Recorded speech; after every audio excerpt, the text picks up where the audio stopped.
Hello guys, मैं राजेंद्र कुमार, आपका अपना YouTube channel my study point 26 में स्वागत है। जो साथी मेरे चैनल पर पहली बार हैं वो चैनल को सब्सक्राइब कर लें, शेयर करें, बेल आइकन को भी प्रेस करें ताकि हमारा वीडियो आने वाला का नोटिफिकेशन आप तक सबसे पहले पहुंचे। साथियों, आज फिर हम एक छोटे से टॉपिक इंटीग्रेट सिलेबस को लेकर थोड़ा डिस्कस करेंगे और ये भी डिस्कस करेंगे कि हमें जो प्रिपरेशन है वो किस टाइप से करनी चाहिए, कैसे करनी चाहिए ताकि सफलता प्राप्त होने में हमें बहुत कोई दिक्कत ना हो। हर एक टॉपिक को समझेंगे और हर एक पॉइंट्स पे हम डिस्कस करेंगे। उसके बाद हम सिलेबस को भी डिस्कस करेंगे। तो आपसे अनुरोध है कि साथियों, भाइयों, बहनों, वीडियो को पूरा अंत तक देखें और डिस्कस जो हम करने वाले हैं अगर आपको सटीक सही लगे तो उस पर विचार करें, अन्यथा कोई बात नहीं। चैनल को सब्सक्राइब ज़रूर करें क्योंकि आपको जो सूचित किया जा रहा है कि आने वाले समय में एलटी ग्रेड का syllabus topic by topic complete कराया जाएगा। हमारे यूट्यूब चैनल के माध्यम से आपको प्रोवाइड होगा। माही स्टडी पॉइंट 26 पे सारे वीडियोस अवेलेबल होंगे और एक मेरा व्हाट्सएप ग्रुप भी है। उस ग्रुप पे जुड़ने के लिए आप मुझे कमेंट कर सकते हैं, अपना नंबर सेंड कर सकते हैं। मैं उस पर स्पेशल एलटी ग्रेड के नाम से बना हुआ है, वो उस पर मैं सेंड कर दूंगा। सारी एक्टिविटीज़ वगैरह उसी में टोटल होती रहती हैं। तो आइए चलते हैं अपने टॉपिक्स पे, जिस टॉपिक को आज हमने लेने के लिए। तो सबसे पहले साथियों हमें ये ध्यान देने की ज़रूरत है, देखने की ज़रूरत है। 1 मिनट।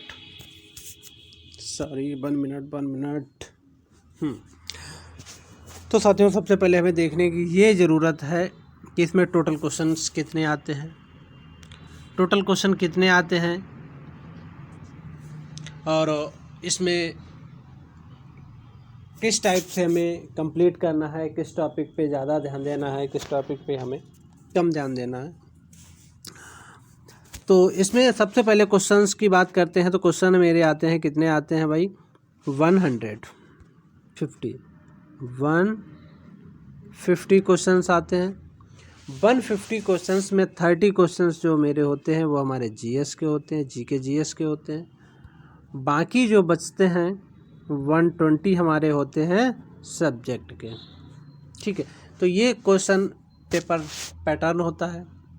इसी पैटर्न पे सारे क्वेश्चंस हमारे बेस्ट होते हैं।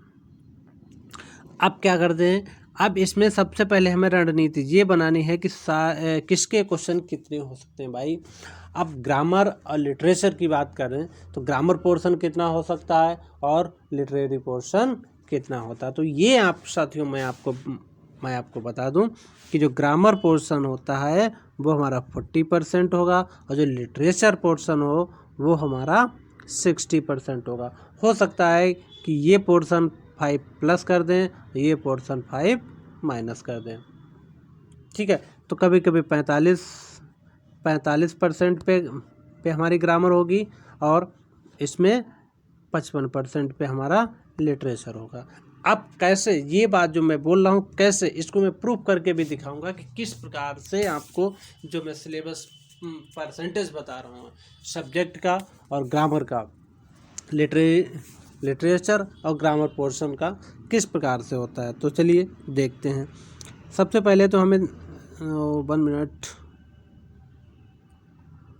सबसे पहले देखना ये है कि जो मेरा लिटरेचर पोर्शन है, लिटरेचर पोर्शन में कितने राइटर्स हैं, कितने पोएट्स हैं, कितने ड्रामा हैं, कितनी पोएट्री लगी हुई हैं, कितने हमारे फिक्शन लगे हुए हैं। तो सबसे पहले हम देखते हैं कि जो हमारा है लैंग्वेज पोर्शन को तो अभी हम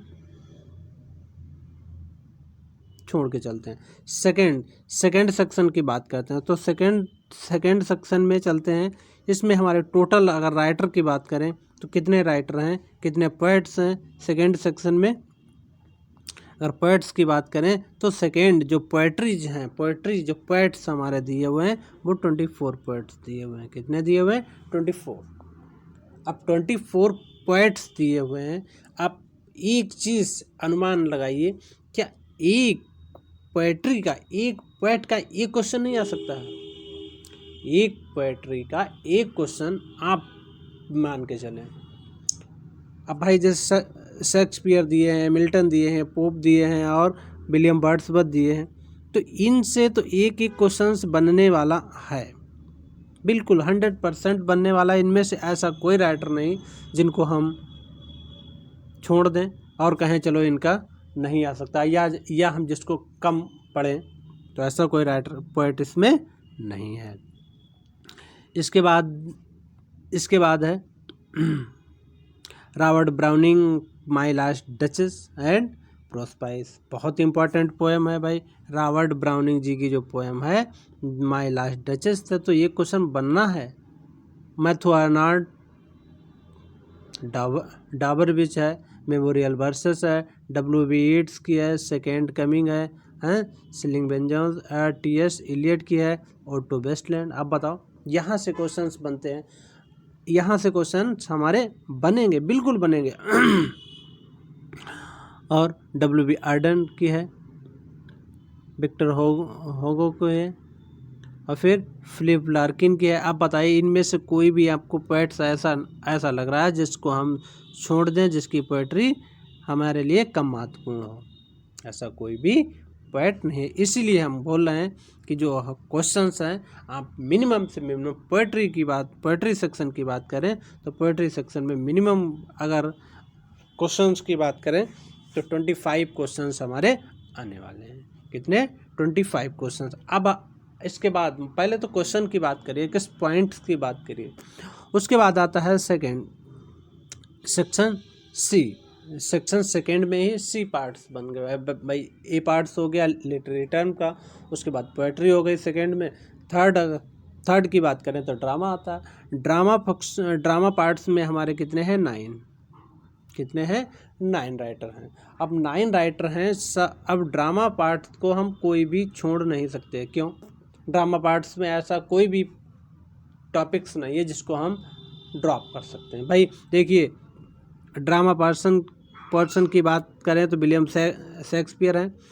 इनके देखिए कितने इम्पोर्टेंट वर्क लगे हुए हैं, इनसे तो ये क्वेश्चन बनता है।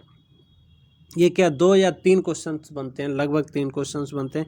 Every man is humour, all for love, arms and a man, justice और बर्थडे पार्टी। तो इनमें से हमें कोई ऐसा नहीं लग रहा है कि कोई भी हम क्वेश्चन या कोई भी हम राइटर को ड्रॉप करें, या हम ये सोचें कि उसमें से कोई भी वर्क नहीं आएगा, टोटल आएगा। तो 9 क्वेश्चन जो 9 to 11 क्वेश्चन जो हो गए। 9 to 10 क्वेश्चन आप केवल सी पार्ट से ले लीजिए।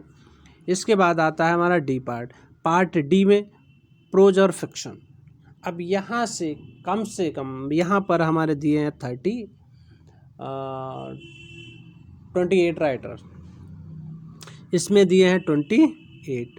अब 28 दिए हैं, अब एक इनसे नहीं होगा, इनसे मिनिमम से मिनिमम, कम से कम की बात करें तो 15 क्वेश्चंस यहाँ से हमारे उठने वाले हैं। हमारे 15 क्वेश्चन यहाँ से उठेंगे कि ओनली प्रोज और फिक्शन से ओनली 15 क्वेश्चंस। आप क्योंकि सारे के सारे राइटर्स नहीं कवर करेंगे तो उसमें कुछ पोर्शन छूटेंगे। अगर छूटता है तो प्रोज और फिक्शन पार्ट्स का हमारे क्वेश्चंस राइटर्स छूटेंगे। आप कितने क्वेश्चंस देखिए हो गए, कितने टोटल क्वेश्चन की बात कर लेते हैं तो कितने क्वेश्चन मेरे हमने अपॉइंट कर लिए।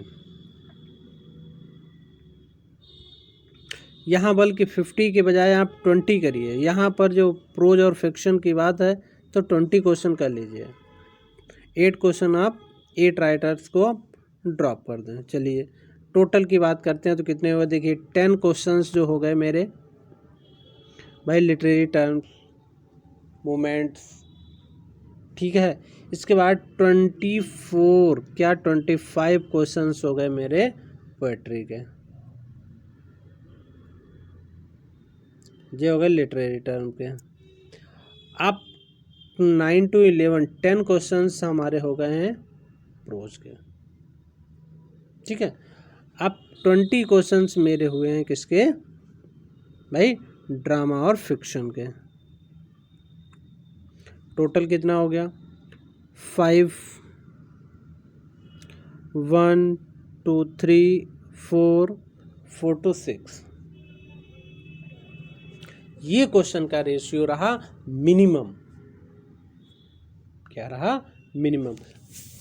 अब आपको ये चीज़ मैं बता देना चाहता हूँ कि अगर 65 क्वेश्चंस प्लस यानी 70 क्वेश्चंस जो रहेंगे हमारे, लगभग में 70 क्वेश्चंस जो हैं वो लिटरेचर के कवर होंगे। कितने 70 क्वेश्चंस लगभग लिटरेचर के होंगे, और शेष कितने बचते हैं 73 और 4 5 यानी 50 क्वेश्चंस हमारे रहेंगे इसके भैया, जे हमारा ग्रामर पोर्शन रहेगा और जे हमारा रहेगा लिटरेरी पोर्शन। अब आपको समझ में आया होगा कि लिटरेचर क्यों ज़्यादा आ रहा है। हालांकि टीजीटी और पीजीटी में इनका रेशियो बराबर रहता है, कभी ग्रामर ज़्यादा पूछ लेते हैं, कभी लिटरेचर ज़्यादा पूछ लेते हैं, लेकिन यहाँ पर जो है आई थिंक जैसा कि पिछला 2018 का पेपर को देखते हुए यहाँ पर लिटरेचर पोर्शन ज़्यादा है, ग्रामर पोर्शन बहुत कम होता है। जैसे कि जीआईसी अभी लेक्चर में आया था, उसमें ग्रामर पोर्शन बहुत कम था, लिटरेचर पोर्शन काफ़ी था। अब यहाँ पर अब हम बात कर लेते हैं कि इसमें किस पॉइंट पे किन पॉइंट्स पे ज़्यादा फोकस किया जाए, किस पॉइंट पे कम फोकस किया जाए। तो साथियों मैं ये बात आपको बता देना चाहता हूँ कि विलियम शेक्सपियर के आप सारे के जितने वर्क दिए हैं वो अच्छे से पढ़ें। वहाँ से 2-4 पूरे एग्ज़ाम की बात करते हैं तो 4 से 5 क्वेश्चंस आपको देखने को मिलेंगे। मिल्टन के 2 क्वेश्चंस आपको देखने को मिलेंगे, 2 से 3। इनमें से बाकी जो जिनके डबल वर्क्स दे रखे हैं, जैसे है मिल्टन है, ऑन हिज ब्लाइंडनेस है और पैराडाइज लास्ट है, तो इनमें दोनों को हम नहीं छोड़ सकते, बल्कि ऑन हिज ब्लाइंडनेस से क्वेश्चंस आना बिल्कुल कंफर्म होता है। रैप ऑफ लॉक से एक कैंटो फर्स्ट दिया हुआ है, इसमें जे टोटल 1 क्वेश्चंस आना बिल्कुल तय है। तो वर्ड्सवर्थ है, टिंटर 90 है, टू मच विदस है, तो टिंटर 90 आपके लिए बहुत महत्वपूर्ण है। तो इसमें जहाँ पर ज़्यादा महत्वपूर्ण है उस पर ज़्यादा फोकस करना है, कम महत्वपूर्ण पे कम फोकस करना है, लेकिन फोकस ज़रूर करना है। ऐसा नहीं कि उसको टॉपिक को हम छोड़ नहीं सकते, उसको पढ़ेंगे। तो साथियों ये हमारे सिलेबस की बात है कि हमें किस सिलेबस पे कहाँ किस पॉइंट पे ज़्यादा ध्यान देना है, किस पॉइंट पे ज़्यादा ध्यान नहीं देना है। तो आइए अब हम चलते हैं अपने टॉपिक्स की ओर, कि जो टॉपिक हमारा अच्छे से कंप्लीट है उसको हम और अच्छे से पढ़ेंगे, क्योंकि उस जो टॉपिक कंप्लीट है उसको और हम बेहतर बनाएंगे। ग्रामर पोर्शन के लिए समय दीजिए आप, और लिटरेचर के लिए दीजिए। सबसे पहले तो मैं साथियों ये बताना चाहता हूँ, सबसे पहले तो आप सिलेबस को निकलाएं, और जहाँ पे आप सोते हैं या स्टडी करते हैं वहाँ आप इसकी एक फ़ोटोकॉपी आप सामने रखें, ताकि आप पढ़ने बैठें तो आप सिलेबस के अकॉर्डिंग आप पढ़ें, कोई भी टॉपिक आपका छूटना ना पाए। सेकेंड बात ये है कि आप पढ़ते समय उस टॉपिक को विशेष कर ध्यान दें जहाँ से ज़्यादा क्वेश्चंस आते हैं। भाई पोएट्री सेक्शन से ज़्यादा क्वेश्चन आई थिंक, जैसा कि मैं सोच रहा हूँ कि पोएट्री सेक्शन हमारा बहुत इंपॉर्टेंट है, तो पोएट्री सेक्शन को अच्छे से पढ़ें। पहले पोएट्री को पढ़ें, फिर उसके बाद सारे जो क्वेश्चन हैं MCQs हैं उनको आप डिस्कस करें। इस टाइप से आप स्टडी करें। दिन में कम से कम स्टडी अभी से, ऐसा नहीं है कि जब पेपर पास में आ गया है तो फिर आपको कठिनाई होगी। तो आप स्टडी अभी से शुरू कर दें। वैकेंसी आना 100% श्योर है, वैकेंसी आएंगी, ज़रूर आएंगी। टीजीटी पीजीटी की भी वैकेंसी आएंगी। तो इसके बाद लगे रहिए। एग्ज़ाम हो सकता है कि यूपीएससी का एग्ज़ाम जल्दी होता है तो एलटी का एग्ज़ाम जल्दी करा लिया जाए। टीजीटी पीजीटी का भी उसके बाद लगा। तो जो भाई मेरे अभी नहीं लगे हैं तो आप बिल्कुल आप एग्ज़ाम के लिए लग जाइए। आज से ही आप तैयारी करना शुरू कर दीजिए। और आपको ये चीज़ सूचित कर दें कि हम अपने यूट्यूब चैनल के माध्यम से टॉपिक बाय टॉपिक कंप्लीट कराएंगे। हर एक पॉइंट्स को कवर करेंगे, हर इम्पॉर्टेंट टॉपिक हर इम्पॉर्टेंट पॉइंट को उसमें मेंशन करेंगे। अच्छे से अच्छे सिलेबस को लाएंगे। देखिए पेपर पैटर्न बदल रहा है, अकॉर्डिंग टू न्यू पैटर्न के अकॉर्डिंग हमें तैयारी करनी है। पुराने अकॉर्डिंग में जैसे कोई भी चीज़ दे रखी है तो उसमें डायरेक्ट पूछ लेते थे, इसमें डायरेक्ट नहीं, पेपर की गहनता होगी। तो इसलिए हमें जो टॉपिक्स जैसे पढ़ना है, जैसे ऑन इज ब्लाइंडनेस पढ़नी है तो ऑन इज ब्लाइंडनेस की हर एक लाइन को हमें 2-2 बार पढ़ना है। किस में फिगर ऑफ स्पीच है, किस टाइप की पोएम है, कब लिखी गई, ये सब ज़्यादा हमें कंप्लीट करना है, विशेषकर राइटर से। और दूसरी चीज़ ये बता दें कि जो हमारा टॉपिक्स दिया हुआ है सिलेबस में, अकॉर्डिंग टू सिलेबस वही आप कंप्लीट करें। अदरवाइज़ बाहर का कुछ भी कंप्लीट करने की ज़रूरत नहीं है। राइटर्स पे बहुत कम ध्यान दें, केवल वर्क पे आप ज़्यादा ध्यान दें। ग्रामर पोर्शन की बात करते हैं तो ग्रामर पोर्शन तो कुछ भी आ सकता है, तो उसको आप अच्छे से तैयार करें, वोकैब को तैयार करें और आप अपनी एक सीट सफलता की प्राप्त करें। तो साथियों, ये हमारा सुझाव आपको कैसा लगा हमें कमेंट करके ज़रूर बताएं। फिर एक बार अनुरोध साथियों, जो आपने नहीं सब्सक्राइब किए हैं वो सब्सक्राइब कर लें। हमारा आपसे हाथ पैर जोड़कर निवेदन है, आप जैसे भी चाहें वैसे रिक्वेस्ट है, चैनल को सब्सक्राइब कर दें, शेयर करें और अपने साथियों को भी इसके बारे में सूचनाएं प्रदान करें। Thank you for watching my videos.